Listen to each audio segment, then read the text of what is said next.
যখন সালাত শেষ হয়ে যায় জমিনে ছড়িয়ে পড়ো, মসজিদে বসে থেকো না। আদেশটা কার? সালাত যখন শেষ মসজিদে বসে থাকার দরকার নাই, জমিনের মধ্যে ছড়িয়ে ছিটিয়ে পড়ো।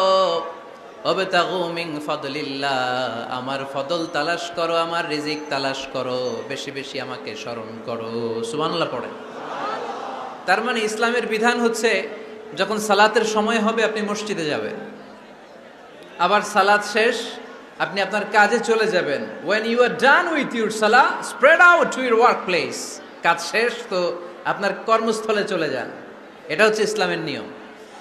নামাজের আজান যখন হবে সবাই মসজিদে ঢুকবে,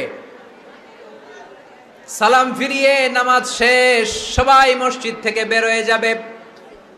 শিক্ষক চলে যাবে স্কুলে,